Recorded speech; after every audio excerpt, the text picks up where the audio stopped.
Hello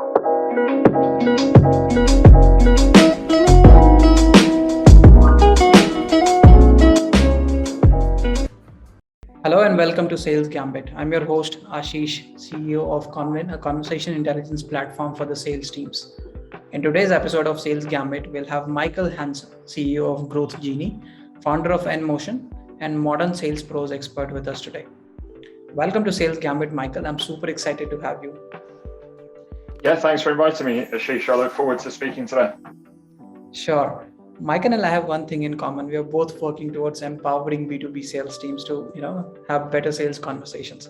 And this is exactly what we are going to discuss today. But before that, I have briefly introduced you to our audience, Michael.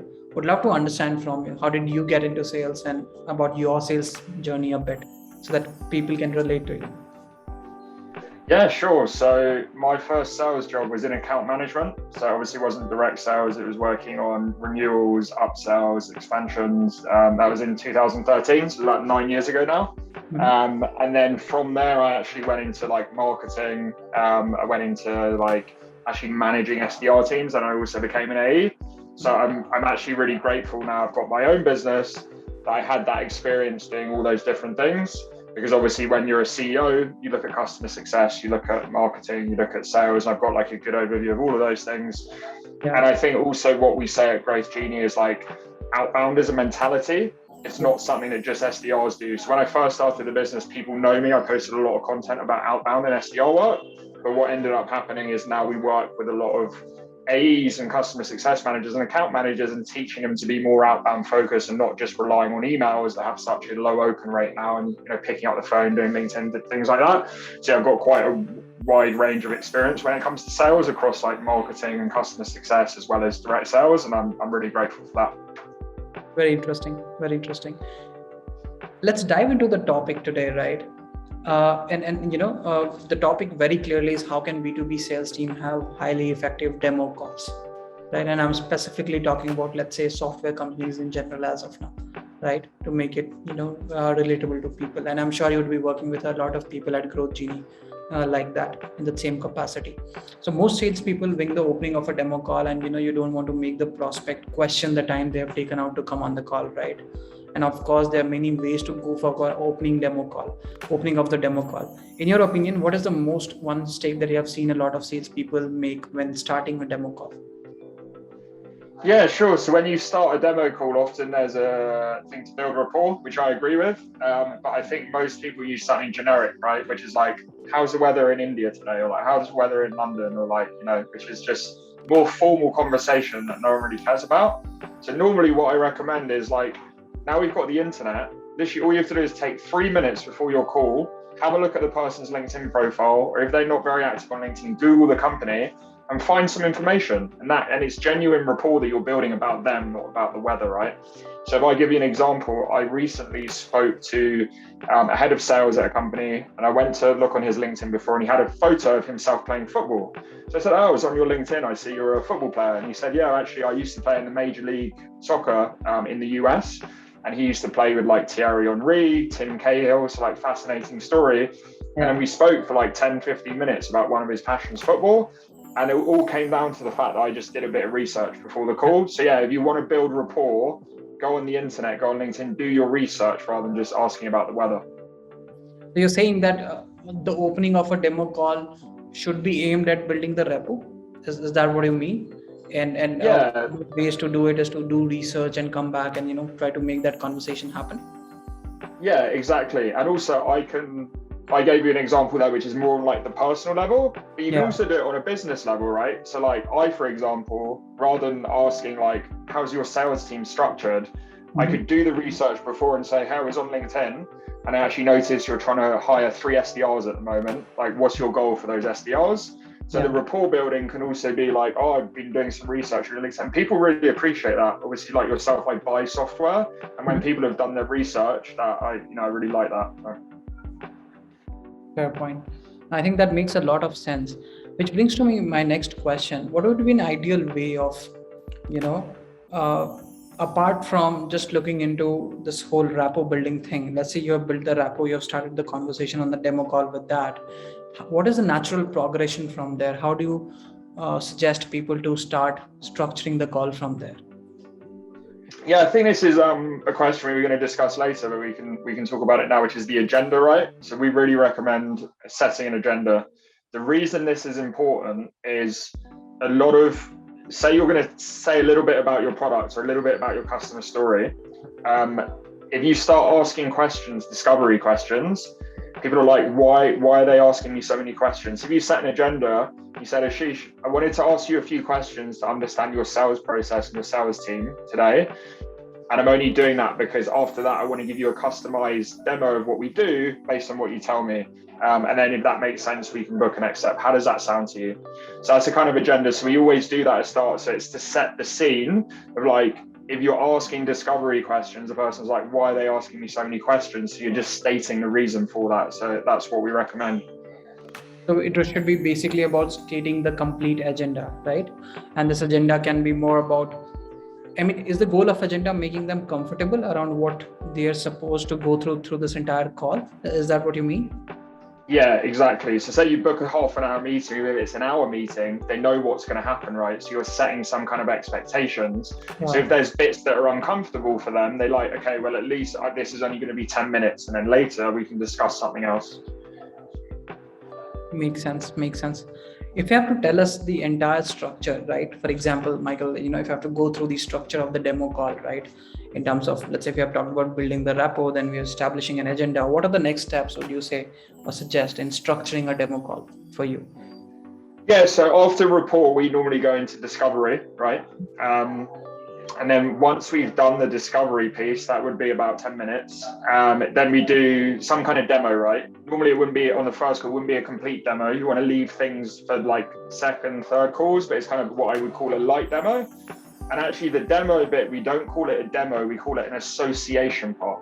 The reason we call it association is because a lot of salespeople that we coach, we listen to their recordings, and what we find is that they do discovery more as a tick box exercise. Like, I need to ask these questions, and then they do a very generic demo, but your demo should be related to your discovery. So that's why we call it association, which is, okay, you mentioned you've got these goals, and you mentioned you've got these challenges. This part of our software can help you solve that. How do you think it would do that for you? And that's the other thing, is make your demo interactive. A lot of people are like, oh, I'm going into my demo, so I'm just going to talk for 10 minutes. No, you need to show them something and then ask them what they think about it. So that's really important as well. And then the last bit, so say it's a half an hour call, we have 5 minutes rapport, agenda, 10 minutes discovery, 10 minutes demo, and then you leave 5 minutes at the end for like booking in next, well, first seeing if they're interested based on what you've showed them, and if they are, like booking next steps for a second call. Makes sense. If I have to ask a question which is very generic and which I want to understand from my point of view as well, is booking a next meeting always on card after the demo call? After this long, let's say about a 40-minute call that has already happened, is booking a next meeting always on the card, or it can be taken other ways as well? 100%. So obviously if they're qualified, right, and if there's interest. So if you've worked out they're qualified, if you worked out they're interested, great question to see how interested they are after you've shown the demo. How do you see this fitting in to what you're trying to do in the next quarter or in 2022, or your sales strategy for us in this year? They'll tell you, oh, this is interesting, or I don't know if this is relevant. So if they say it's interesting, you want to book the next steps. The reason is that this is really important. I can't stress enough, email is becoming more and more of a black hole, right? People like you, Ashish, are getting hundreds of emails every day.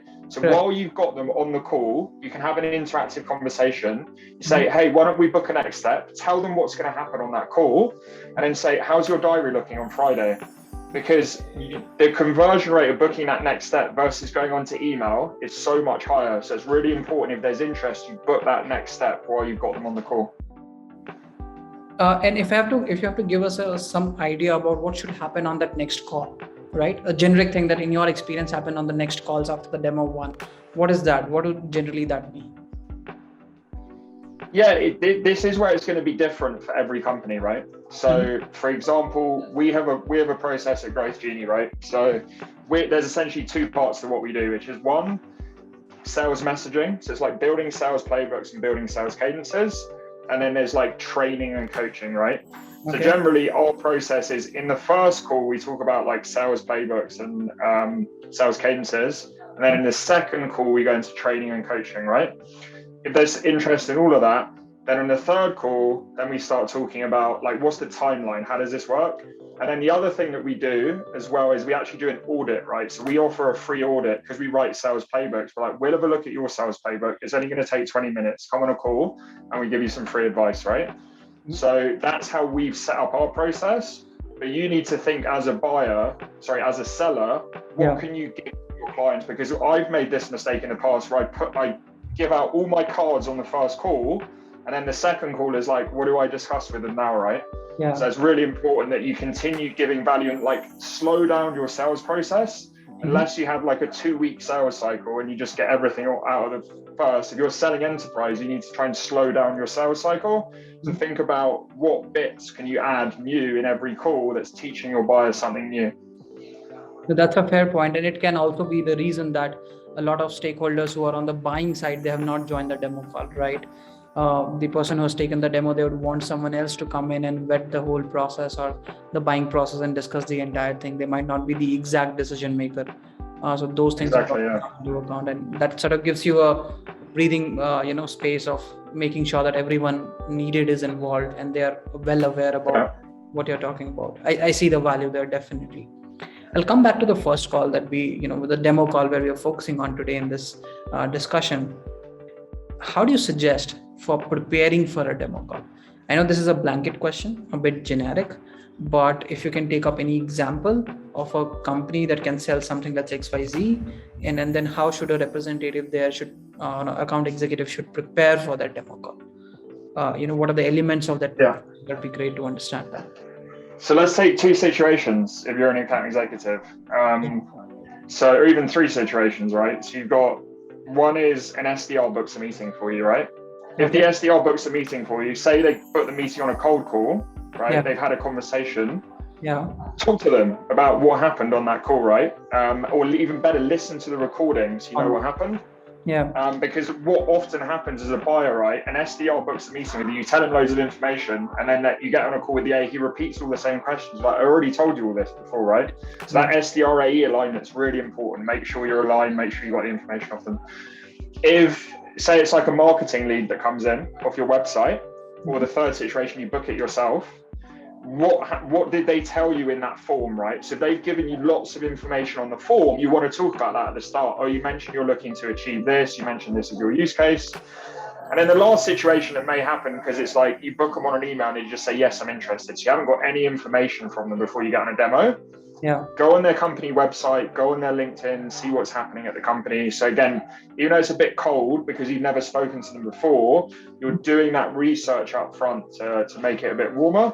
So that I really recommend. So like for us, for example, I always look at the company and who's their customer, right? Because we sell to salespeople, but an objection we get is you're a sales consultant, you sell to salespeople. So for you, it's easy. So I'm looking, okay, are they selling to data scientists? Are they selling to finance people? And I can talk about our experience working with those types of clients. Yeah, fair point. And if that is the part of your demo preparation, do you also think that in advance trying to gauge the business, what the nature of the business is before going on the demo call with that person, what can be their questions and what can be their pain points, given the related news which has been there in the recent past, can be helpful as a preparation medium to understand more about that business? Yeah, 100%. The other thing as well, if you've got like a good marketing department and if you've got lots of customer stories, as well as news like you're talking about, which is great, is have a look at, okay, this company's in logistics. Do we have any logistics case studies, right? Because if you do, those are things you want to be talking about as well. And really, sales is about storytelling, and the way you tell stories is through your customer stories, your case studies, essentially. So really important, you think before the call, what's the most relevant customer story that I can talk about? And that comes from the research done before the call. And again, you may not know that information, so speak to your manager, speak to your colleagues, like, oh, this is logistics. I've never spoken to a logistics company before. Do we have some customer stories here? Got it. Makes sense. Is it also persona specific? Which means that, let's say if you're going on a demo call, right, and different kinds of people are coming on the demo call, handling different departments or different hierarchies, right, different levels in the same hierarchy, right?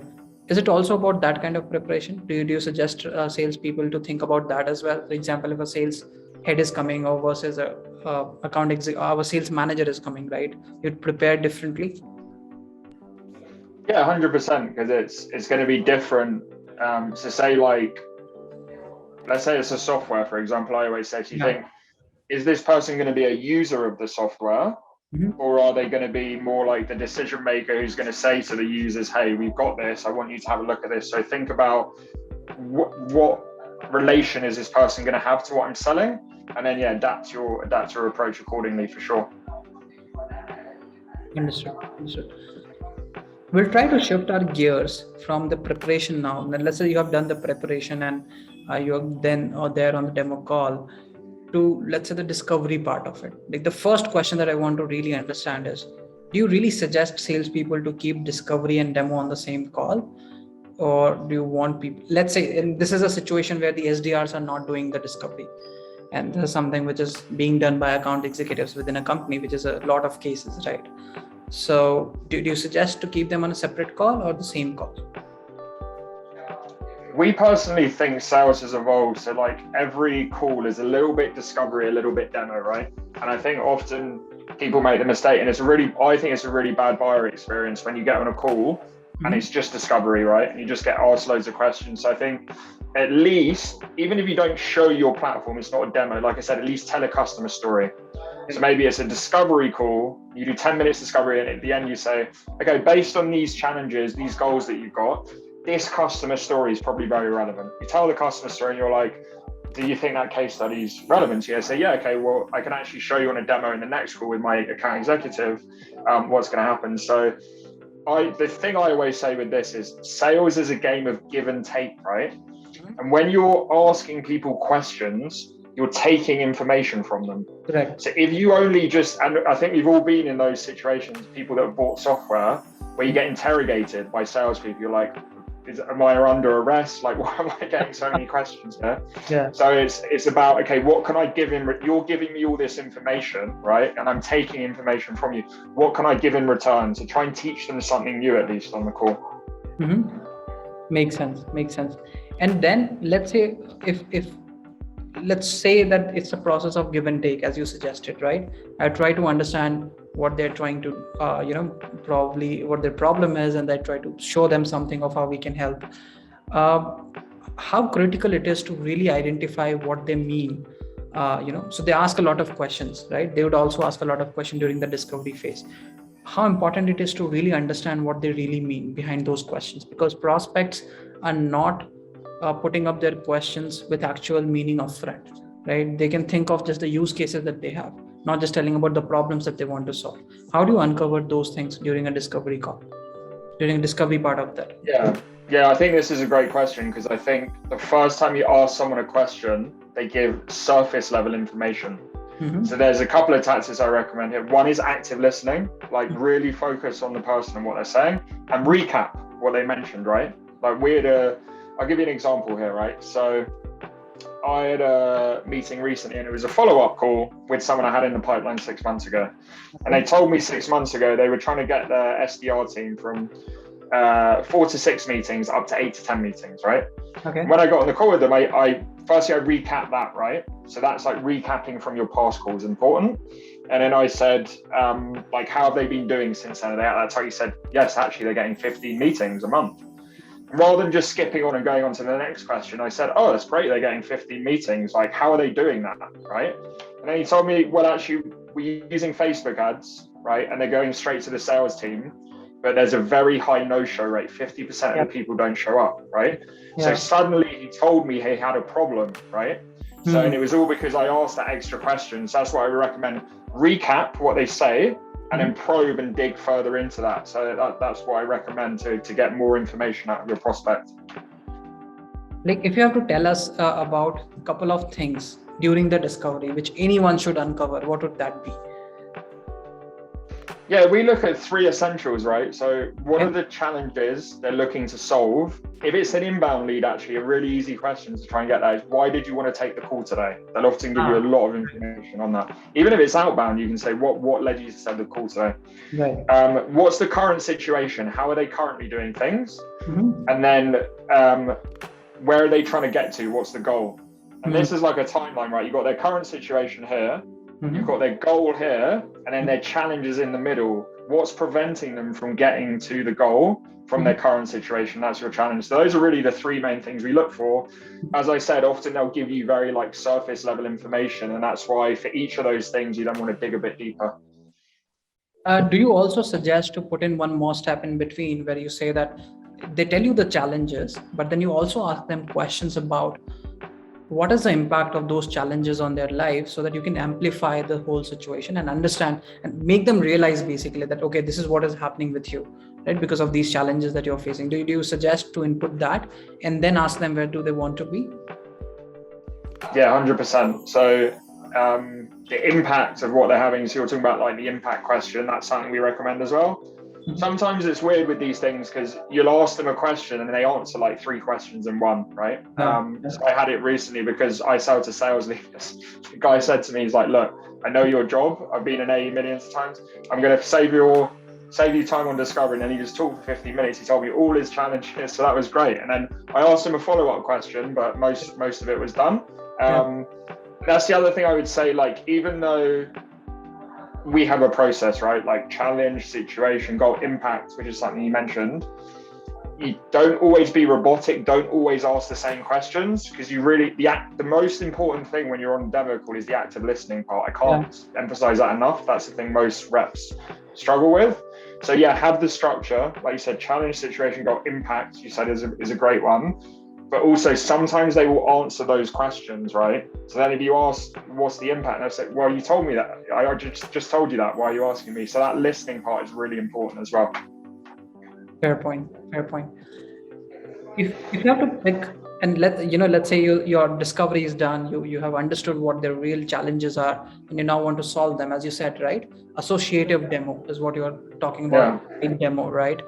uh, how do you balance likability and product knowledge there, and which one do you think trumps the whole situation? Which one would you choose, like making yourself likable on that call with the prospect so that the prospect likes you as a person, that he talks to you, or your excellent product knowledge?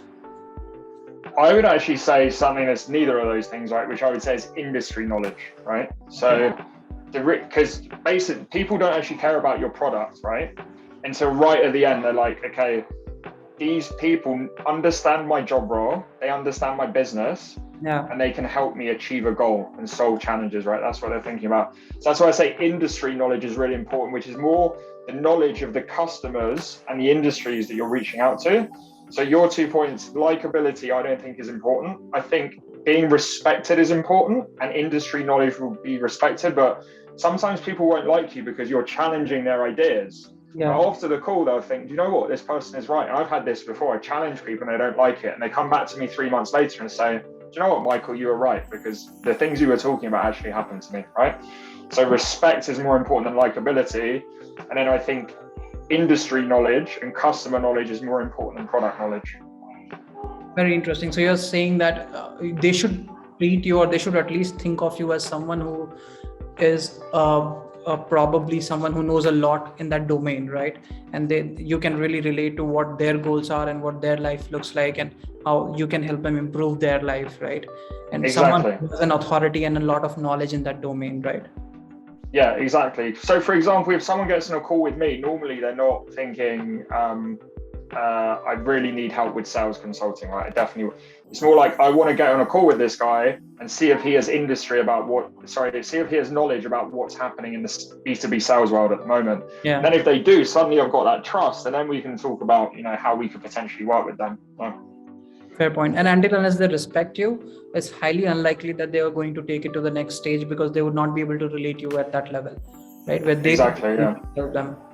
I think that's a very fair point. So what should one do when there is a slight delay, or it happens that when you give the product demo, there is some issue with the product or something like that, or situation goes bad. This was one example, but on a generic sense, you can say that a lot of times something happens bad during that demo call. How do you make sure that how do you suggest people to not panic in that situation, and how they can cope up with that situation when something unexpected has occurred? Yeah, I think a couple of things here. One is, unfortunately, we live in this whole world of like social media culture where everyone's pretending to be perfect. Yeah. Actually, because of that, people like people that are authentic, right? So realize no one is perfect. Everyone is imperfect, right? So if you can be authentic and say, look, this isn't working, I'm really sorry, right? And just kind of own your mistake rather than like covering up, that's important as well. The other thing which kind of ties into this is one of our tactics in sales is to flaunt your flaws. So if there's something that your software doesn't do well, tell them right at the start, because it shows you're authentic and you're honest, and two, it's much better that you tell them rather than they ask you or they found out online that you're not good at doing that, and it shows that you're saying, look, we can't solve everything, it's just these are the things that we can solve. Fair point. So you're saying that not making a big deal out of it, fairly understanding that it's okay to have errors or something unexpected that occurs, and just be very authentic about it is what should be. Yeah, 100%. I can give you an example, right? So we do like coaching of account executives, right? Yeah. And I was on a sales call with a chief revenue officer, and we have a checklist which is going through some of the things you were talking about before, like build rapport, set an agenda, find out the challenge, find out the impact of the challenge, the situation, etc. Anyway, as we were going through the checklist, I said to the guy, I was like, do you know what? A lot of these points I haven't done myself. So I called it out. He was probably thinking about it, and we had a laugh. So that's just an example of like, something that went wrong, but I kind of made a bit of a joke out of it. So. Fair point. Let's say once you have completed the demo, right? How do you approach the closing of the conversation? After demo, when you have to approach the closing, right? Is there any specific thing that you suggest to salespeople to approach the closing? Yeah, so there's two types of closing, right? One is closing a next step, which is because if you've got a first call with someone and you're in B2B enterprise sales, you're not going to close the deal straight away, right? So you're saying, hey, so you asked that question I said before, how do you see this fitting into what you're trying to achieve? And they either say, yes, this is great, or they give you objections, whatever it is. If you've got the green light from them, this is interesting. Okay, what I'd suggest as the next step, let's meet in a week.